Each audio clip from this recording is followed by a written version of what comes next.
Hi everybody, how's it going? Welcome back to another edition of the Rideshare Hub. This video is a little bit sad today. It's a little bit different than my normal ones, but I did want to get this video out because there was something that I really did want to address in it. And I think it is important that people do know these things that go on. Rideshare is a great way to make money. It can be fun, but there's also room for danger, just like in any situation you put yourself in. So let's address that today. So Evansville Uber driver facing rape charge. So let's just look up where Evansville is. Evansville is in Indiana, and this is the guy here. I mean, I don't want to focus too much on him, but Jill Lyman and Evan Gorman wrote this. This was updated last night, so just really early news, guys. Evansville, an arrest has been made in Evansville rape investigation. So it is an investigation, but he is now arrested. Marshall Savage Banks is facing a level 3 felony rape charge.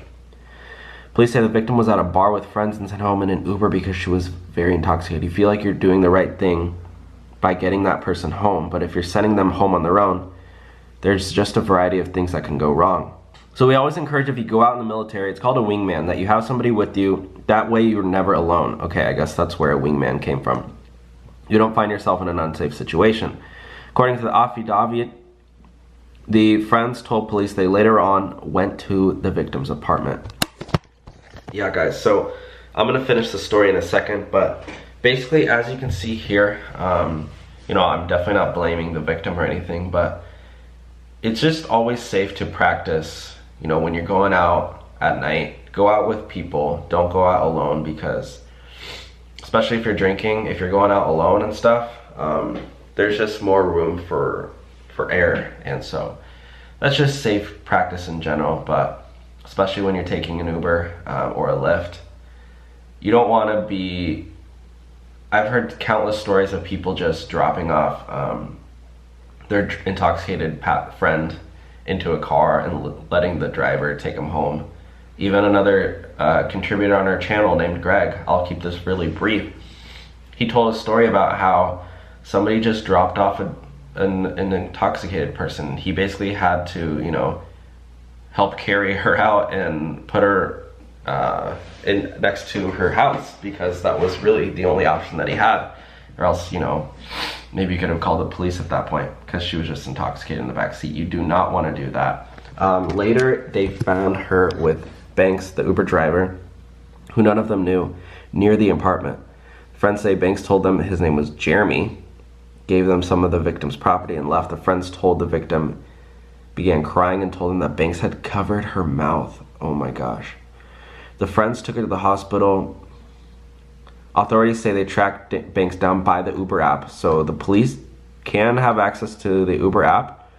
They say he began throwing up when he answered the door. He knew why they were there.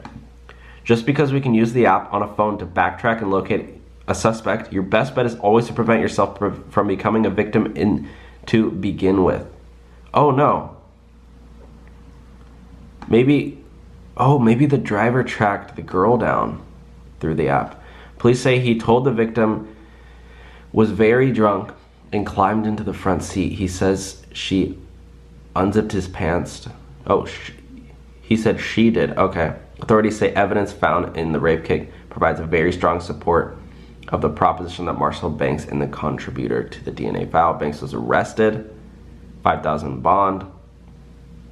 He is going to court tomorrow. Today's Tuesday. So yeah, guys, really sad stuff.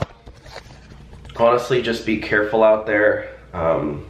This is why we always talk about never flirt with your passenger, never flirt with your driver. If anything's going down, just take the high road out and say, hey, sorry, I'm just driving, just doing my job. And also, yeah, I mean, this guy, look at this.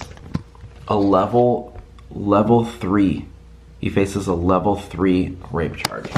So this is not, obviously you never want to do that to begin with, but when you're transporting drunk passengers and stuff, this is why you want a dash cam, because things can go down and people get blamed, and even if nobody does anything wrong, like I'm saying, you know, obviously the driver was in the totally wrong, but you know, you just want to be safe in general. So anyways, that's it for the video. Make sure to like, comment, and subscribe. I will talk to you all soon. Bye guys.